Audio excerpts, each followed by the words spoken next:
Matt Damon and Ben Affleck's late 90s breakthrough movie, Good Will Hunting. Do you like apples? What do you want to do? I want to be a shepherd. How does it hold up A very simple question. a quarter of a century later? Is it a masterpiece or not? Feel free to like and subscribe, and let's find out. Once more into the breach, dear friends. Do you go to school here? The market economy in the southern colonies. Come into a bar, you read some obscure passage. Don't do that. The story of a South Boston orphan who is a genius. Good Will Hunting broke through in the late 90s as a Gen X era smash hit, putting Damon and Affleck on the map as a universal story of adversity and hope, earning a Best Supporting Actor Oscar for the late Robin Williams. As the relatable therapist, the cast of this movie is one of its great strengths, from a young Casey Affleck to Minnie Driver, Stellan Skarsgård and Cole Hauser. The greatness in the film comes from the fact it's a story of hope. It's as simple as that. Matt Damon is the disenfranchised protagonist, Will Hunting. He's naturally a genius, but his demons, the fact he's an orphan, his abuse growing up, are just holding him back, until he goes on the movie's journey, which is basically, it's a story of progression. It's a story of self-improvement, story of a kid who's in position A, getting to position B. How does he get there? Through admitting he has problems rather than the defense mechanism. What do you want to do? I want to be a shepherd. Maybe you should go do that. He addresses and starts to overcome his demons. That's the essence of why everyone loves it. Aside from its universal greatness, I think now, a quarter of a century later, looking back at it, the reason it's so good now is Good Will Hunting really managed to encapsulate that Gen X 90s era. There's my number. Well, I got a number. Just before everything started to change. Camera phone, it's the autograph of the 21st century. There's the Michael Bolton scene. At that time, everybody still knew who Michael Bolton was when she makes the joke. But I will have a degree, That guy over there, and you'll be serving my kids fries at a drive-thru on our way to a skiing trip. Michael Bolton clone. Do you like apples? I got a number. How do you like them apples? 97 was literally the last year you're going to go to a bar and get a girl's number with a pen and a tissue. By mid-late 98, everyone's probably got a stupid Nokia 5110 and people are starting to take numbers down on the Nokia phones. Good Will Hunting is Matt Damon's story. Matt Damon was born in 1970, so it's based on how life was in 1991. It's the most advanced the Gen X 90s era was. It kind of peaked immediately before everything started to change. If that's the last image of Michael Jordan.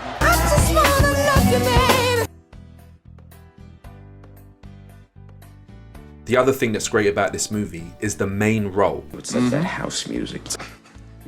The man who made this film possible. Quarter of a century later, this is still Matt Damon's best role. And I don't mean that to say he done this role, then he became famous, and then he's not really a good actor, so everything afterwards wasn't very good. He was just a one-hit wonder in terms of greatness. I don't mean it like that. I think he's had a really good career. I just think this was his best role. I have 12 big brothers. I'm not honest with you. No, what about your 12 brothers? He got an Oscar nomination for Best Main Actor in this movie. He lost to Jack Nicholson.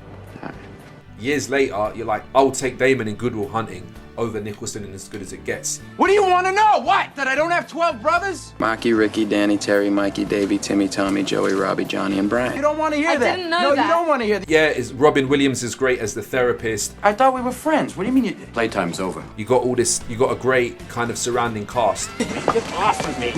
But the core essence is Matt Damon is phenomenal. I don't know.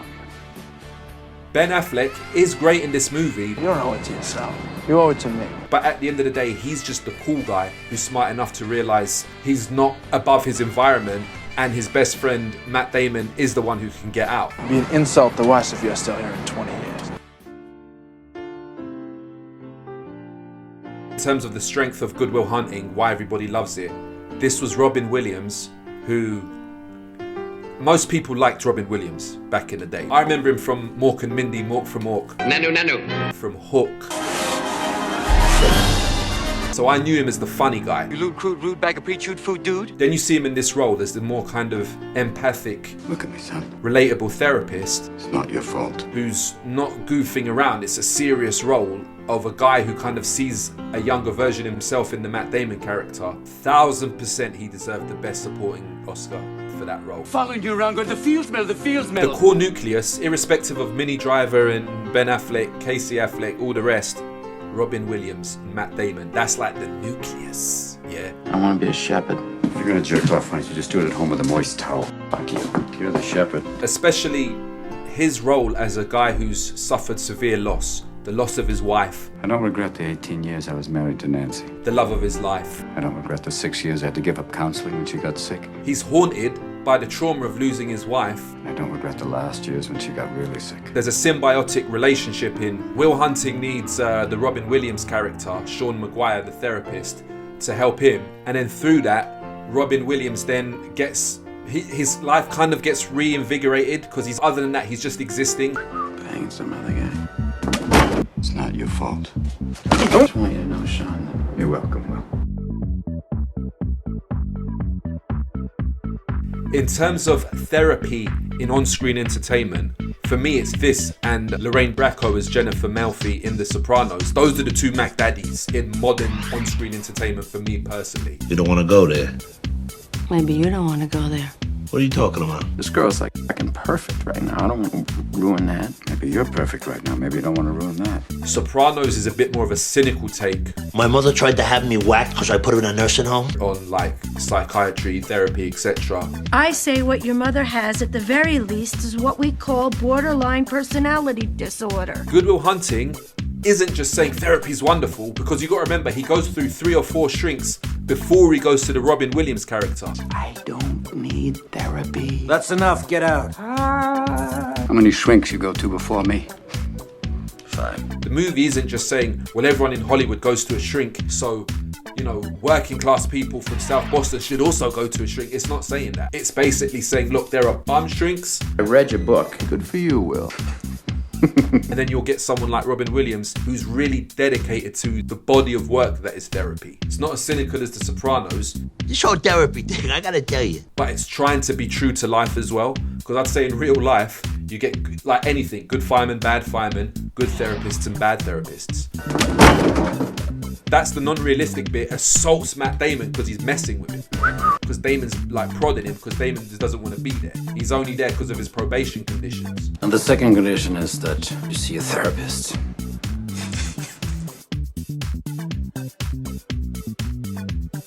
The questionable aspects of the movie that may or may not have aged that well. Let's look at the Minnie Driver character. He starts dating her. The point is, years later, is she a realistic character? I was 15, 16 around the time I first saw it on video.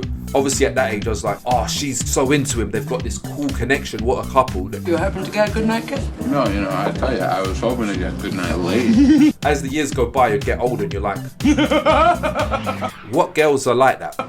What girl would you meet that wears the stupid Elton John goofy sunglasses and does the kind of frumpy laugh? because she's relatable. She's eating the bloody pickle sandwich and kissing him, which seems cute and adorable. But as you get older, you'd question it like, do girls like that even exist, or is this just a male fantasy of what you think you want your girlfriend to be like? I'll settle for like a kiss, Very noble of you. The question is she realistic or idealistic? And I've only just found you. Do dateable, attractive women behave like that? Laughing when he says, I'm hoping to get good night laid, and she goes, whoa.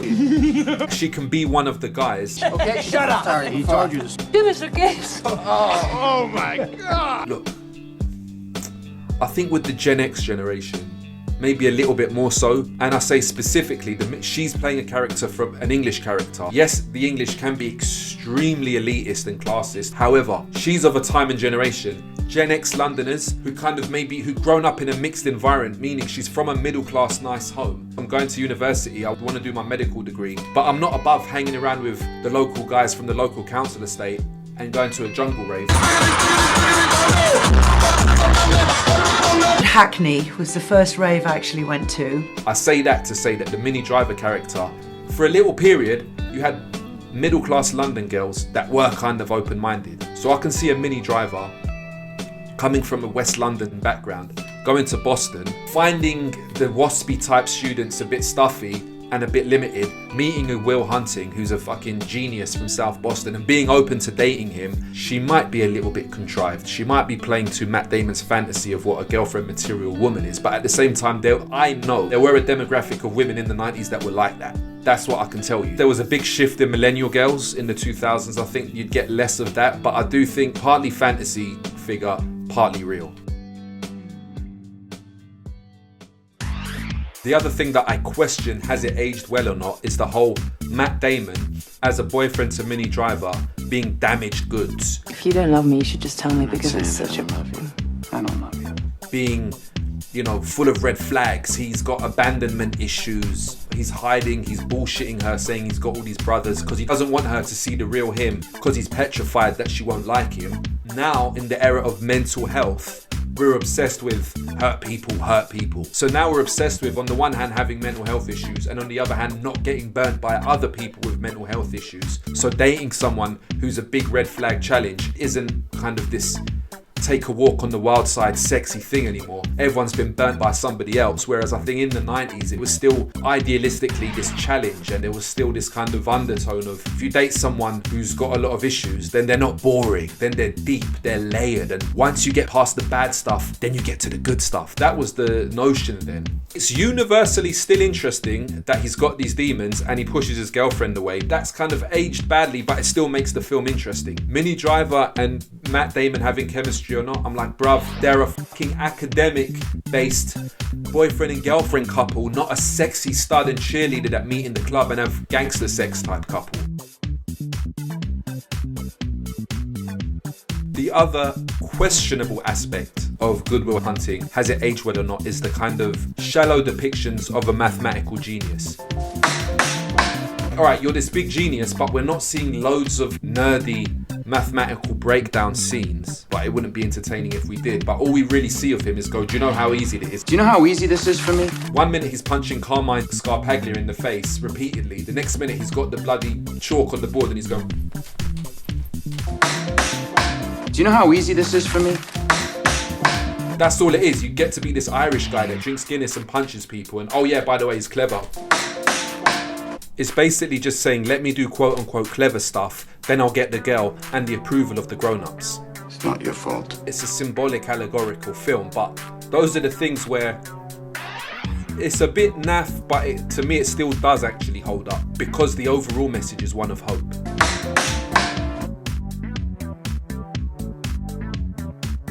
In terms of the, let's say, false symbolic depiction of university / college, as they call it in the States, in the movie he's not actually going to university, he's just working as a janitor, but he is in that environment. And the point of it is, what colleges really need is sexy people from the wrong side of the tracks to go there and put the Michael Boltons of the world in their place and meet the woman of their dreams. And that came out in a time just before the millennial generation started to hit university. And we now know we've had a whole generation in the immediate post Good Will Hunting years, post Gen X millennial generation going to university, getting into that and kind of wasting their time. Girls at college / uni didn't necessarily want to date guys in their same sphere. Even in the 2000s, they wanted to start maybe dating the 29-year-old guy with the job in the BMW. I'm not joking. So it works because it's a universal tale of hope, overcoming adversity and hope. The specifics of the plot, he's in the university environment and he's actually better than everyone. That was a bit of a lie to us. The subliminal message to the masses, don't do manual labor and go to university. But the movie's still fucking good. And the difference is it's set in the 90s. It is still the Gen X experience. So essentially, when you think of the whole South Boston cinematic depictions, whether it be, I don't know, this and The Departed, dropping your eyes and you're hanging in the big bad salty projects. In the subsequent years, there's been a lot of Boston, Irish, Massachusetts type films. Black Mass, The Departed, What Doesn't Kill You, etc. Fuck yourself, Flip. Fuck you, you project rat. Playing your gangster roles, tough guys. Still for me, Good Will Hunting is still the Mac Daddy of the Irish South Boston depictions. And the best part about it is it's showing South Boston to be working class and Irish, but it's not doing all the gangster stuff. We knew you had to get back and forth to Cambridge for your new job, and Who let this IRA motherfucker in my bar? You want to take a shot, Tommy? Playing your gangster roles, tough guys. If anything, it shows South Boston Irish to be working in construction. Yeah, a bit rough around the edges and fighting, but not in Whitey Bulger type gangsters, not the Winter Hill gang. No Irish American gangsterism. Playing your gangster roles, tough guys. It's not your fault. The other reason why Good Will Hunting was kind of breakthrough was this was the first that I can recall modern depiction of South Boston, or Boston in general, being this working class Irish, very specific background and identity. And your Irish curse, Chucky. It was introducing to a global audience that, hey, in the late 20th century, you still have white working class urban areas in, for example, Boston. This is Professor Lambeau. This is Professor Hayes. Because before that, you didn't see that much stuff depicting Bostonians as these Irish working class with this specific accent, this kind of get in the car pack, this very specific accent. Prior to that, it was fucking New Kids on the Block.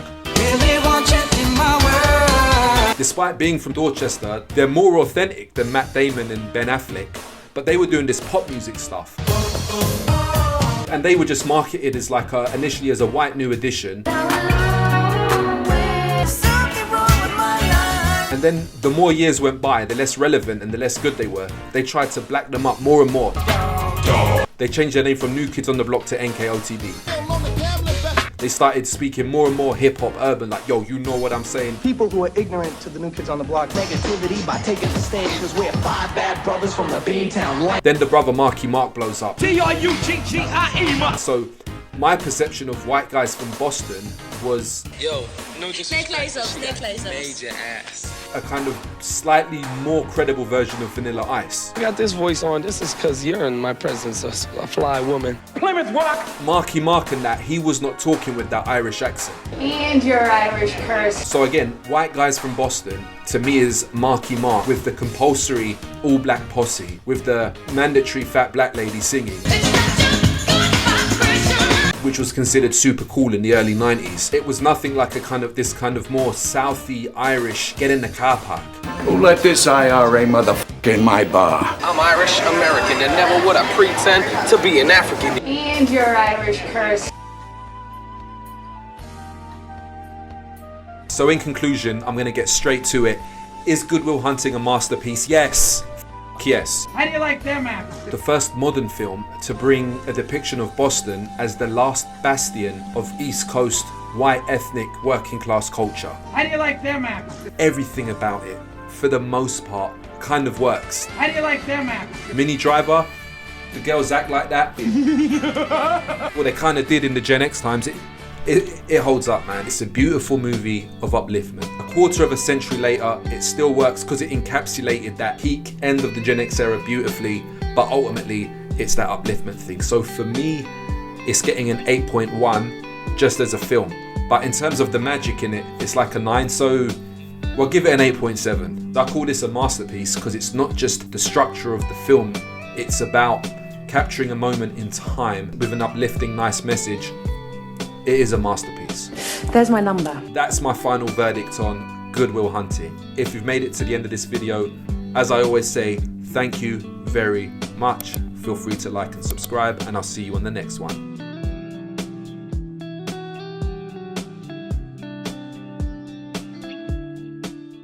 My contention is that Marky, Ricky, Danny, Terry, Mikey, Davey, Timmy, Tommy, Joey, Robbie, Johnny, and Brian. I'm Irish American. It's not your fault.